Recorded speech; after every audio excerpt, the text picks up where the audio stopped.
आशा करता हूं आप सब बहुत अच्छे होंगे। मेरा नाम है सिद्धांत अग्निहोत्री। स्टडी ग्लोस पे आपका बहुत बहुत स्वागत है। यार हो क्या रहा है, इधर यूरोप में प्रॉब्लम, इधर कोविड की प्रॉब्लम, इधर भारत और चाइना में प्रॉब्लम, और अब इजराइल में प्रॉब्लम हो गई है, अरब वर्ल्ड में प्रॉब्लम हो गई है, जो सबसे ज्यादा अनस्टेबल रीजन इस समय है। तो दोस्तों खबर यह है कि सीरिया ने मारी इजराइल में मिसाइल। अब सीरिया बोल रहा है धोखे से लग गई। धोखे से लग गई, ये क्या है, खेल रहे थे क्या? खैर, इस लेक्चर में हम बात करेंगे। और इजराइल बोल रहा था हम भी मारेंगे अब तुमको मिसाइल, तो इतना मिसाइल मारेंगे कि पूरा का पूरा इलाका धुआं धुआं हो जाएगा।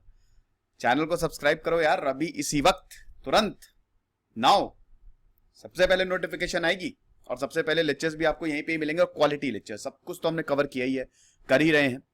अभी और भी फैकल्टीज आने वाली हैं, स्टे ट्यून्ड। इंस्टा पे मैं आ गया हूं, मुझे यहाँ पे जरूर फॉलो करें आप। सारे सवालों के जवाब तो मैं नहीं दे पाता, बहुत सारे सवाल रहते हैं, बट ज्यादातर भी देखिए मुझसे जितना होता है मैं दे देता हूं, क्योंकि बिजी शेड्यूल रहता है, फिर बहुत सारे मैसेज आ जाते हैं। और ये टेलीग्राम चैनल है, 16,800 सब्सक्राइबर है, इसको आप जरूर ज्वाइन करें। डिस्क्रिप्शन में सबके लिंक्स दिए हुए हैं। बहुत हो गया प्रमोशन। देखो ये अरब वर्ल्ड है, पहले सुन लो, पहले थोड़ा डायनेमिक समझ लो। ये अरब वर्ल्ड है, कई बार मैंने इस पे लेक्चर लिए हैं, शायद 50 से 60 लेक्चर्स लिए होंगे। ये है ईरान, ये है सीरिया, ये है इजराइल। अरब इजराइल वॉर पे मैंने बताया ही था कि देखो यहूदियों को तो हमेशा से परसिक्यूट किया जाता रहा है। इतना बड़ा अरब वर्ल्ड है और इतना छोटा इजराइल है, लेकिन आज तक बाल भी बांका नहीं कर पाया। वर्ल्ड वॉर 1 के बाद यहूदियों को यह बोला था कि तुमको तुम्हारा देश दे देंगे। मिला क्या? British mandate for Palestine. Britisher ने पैलेस्तीन पे कब्जा कर लिया और इजराइल को बोला तुमको कुछ नहीं देंगे। यहूदियों का मूड खराब हो गया, कहता अभी रुको। उसके बाद वर्ल्ड वॉर 1 के बाद यहूदियों ने यहां पे जमीनें खरीदनी शुरू कर दी। यहूदियों का ये रीजन है ना भाई। देखो आपको पता ही है कि इब्राहिमिक रिलीजन में जुडाइज्म आता है, जो सबसे पुराना है, जहां से ज्यूज आते हैं, फिर क्रिश्चियनिटी, फिर इस्लाम।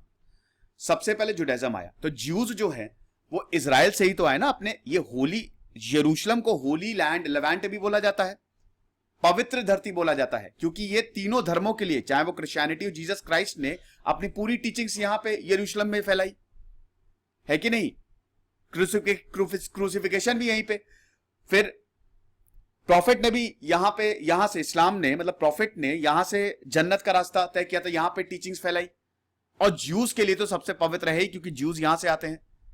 फर्स्ट टेंपल, सेकेंड टेंपल यहां पे बनाए गए, तो ये इनके लिए बहुत पवित्र धरती है। लेकिन इनको यहां से खदेड़ा गया, भगाया गया। अब 2000 सालों तक ये इधर उधर फिरे, जहां गए वहां इनको मारा। लेकिन वर्ल्ड वॉर 1 के बाद से इन्होंने यहां पे जमीनें खरीदनी शुरू कर दी। और उसके बाद जब अरब वर्ल्ड को यह एहसास हुआ कि अरे बाप रे, ये तो पूरे एरिया को ही कब्जा कर लेंगे, 1948 में पहला अरब इजरायली वॉर होता है। किसी ने नहीं सोचा था, लेकिन इजराइल जीत गया। उसके बाद लगातार इजराइल इस पूरे एरिया को कब्जा करता जा रहा है। और छोटा सा देश है दोस्तों, लेकिन पूरे अरब वर्ल्ड की बैंड बजा दी है। किसी में इतनी औकात नहीं कि इजराइल को छू दे।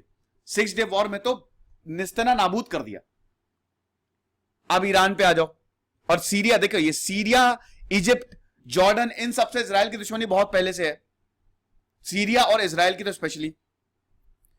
देखो ईरान में, ईरान और इजराइल की भी दुश्मनी बहुत तगड़ी है। मैं आपको ईरान इजराइल की दुश्मनी क्यों बता रहा हूं। इजराइल, अमेरिका जो है वो इजराइल को अपना छोटा भाई मानता है, और अमेरिका की सारी चीजों में इजराइल सपोर्ट करता है।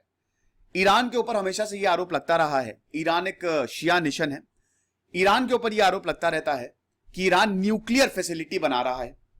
अमेरिका ने पहले ही आरोप लगाया, सैंक्शंस लगाए ईरान पे, बराक ओबामा आए, सैंक्शंस हटाए गए, न्यूक्लियर डील साइन हुई। डोनाल्ड ट्रंप उस न्यूक्लियर डील को खारिज कर दिया, दोबारा ईरान पे सैंक्शंस लगा दिए। इजराइल इसका पूरा सपोर्ट करता था, तो इजराइल ईरान भी कट्टर दुश्मन है। तो अब दोस्तों खबर यह है, सीरिया ने इजराइल के नेगेव डिजर्ट रीजन में थर्सडे को मिसाइल गिरा दी है। अभी कुछ ही घंटे पहले की खबर है। सायरन्स बजने लगे, ठीक है, वीरो वीरो सायरन्स बजने लगे। और उसके बाद ये टॉप सीक्रेट न्यूक्लियर रिएक्टर था, यहां पे मिसाइल गिराई गई है। ये इजराइल की मिलिट्री ने बोला है, मतलब सीरिया से मिसाइल आई, टॉप सीक्रेट न्यूक्लियर रिएक्टर पे मिसाइल गिरी। अब रिस्पांस में क्या हुआ, उन्होंने बोला, उन्होंने हमको मिसाइल मारी, हमने भी दोबारा मिसाइल मारी उन्हें। आईडीएफ ने यह बोला है, इजरायली डिफेंस फोर्स ने यह बोला है कि मिसाइल जो है वो एयरक्राफ्ट को, इसमें एंटी एयरक्राफ्ट मिसाइल जो है यहां पे निशाना बनाया था कि एयरक्राफ्ट को, स्टेटमेंट में बोला है कि मिसाइल जो है वो एक एयरक्राफ्ट को फायर करने के लिए चलाई गई थी। ये एंटी एयरक्राफ्ट मिसाइल है। आप समझते हो ना एंटी एयरक्राफ्ट मिसाइल क्या होता है? ऊपर से कोई एयरक्राफ्ट जा रहा है, अगर खतरा लगा कि एयरक्राफ्ट बम बरसा देगा, अपने आप मिसाइल लॉन्च हो जाएगी, उस एयरक्राफ्ट को खत्म कर देगी। तो ये इजराइल ने बोला है। तो अब मिसाइल ने अपने टारगेट को तो हिट किया नहीं, ऊपर से इजराइल में लैंड हो गई, मतलब मारा एयरक्राफ्ट को नहीं लगी और गिरी इजराइल में।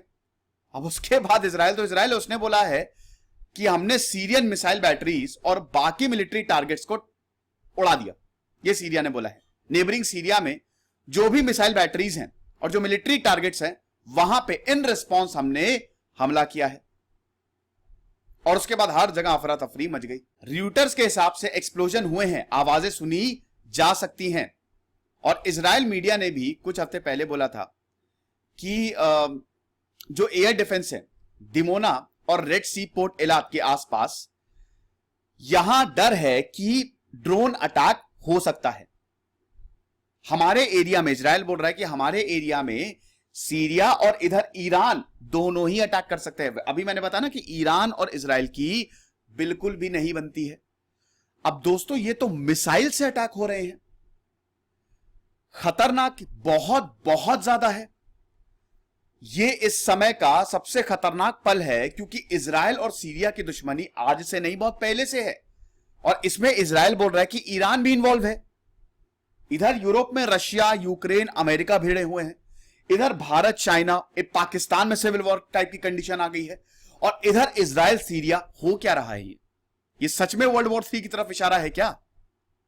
ईरान जो है सीरिया के आसपास मिलिट्री मेंटेन करता है। देखो ईरान को मैं आपको बताता हूं, ईरान है शिया नेशन, शिया और सुन्नी में दुश्मनी रही है। ईरान सपोर्ट करेगा शिया को, सीरिया को। अब आप बोलेंगे सर सीरिया क्यों, ईरान सीरिया की मदद करेगा? बशर अल असाद जो है वो कौन है? शिया। तो ईरान बशर अल असाद को सपोर्ट करेगा, भले वो डायरेक्टली ना बोलते, सब डायरेक्टली थोड़ी ना बोलते कि हम सपोर्ट दे रहे हैं, इनडायरेक्टली बोलते हैं। इनडायरेक्ट सपोर्ट है। देखने कौन आ रहा है?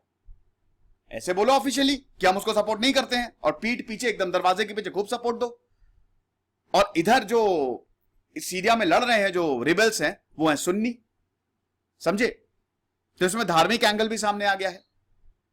तो ईरान सीरिया के अगल बगल जो पूरी मिलिट्री बनाए हुए है, वो भी इजराइल पे आरोप लगाता है कि बार बार ये हमारे ऊपर अटैक करते हैं। हमारी न्यूक्लियर फैसिलिटी मतलब पीसफुल एनर्जी के लिए जो न्यूक्लियर फैसिलिटी, उसको अटैक किया जा रहा है। अभी नातांज न्यूक्लियर फैसिलिटी को उड़ा दिया गया, हम बदला लेंगे, ये ईरान का कहना है इजराइल के लिए। दोस्तों इजराइल जो कर रहा है वो सही तो नहीं है, ऐसे अनस्टेबिलिटी बढ़ेगी। अभी दोस्तों सीरिया की कैपिटल दमास्कस में मिसाइल अटैक हुए और यहां पे ईरानियन फाइटर्स को मार दिया गया। तो यानी कि इजराइल ईरान बीच में सीरिया फंस गया है। एक्चुअली दुश्मनी तो इजराइल और ईरान में है।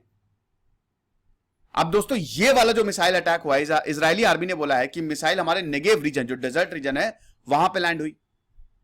और उसके बाद साइरेंस की आवाज सुनाई दी, जहां पे हमारी मतलब इजराइल की न्यूक्लियर रिएक्टर लोकेटेड है।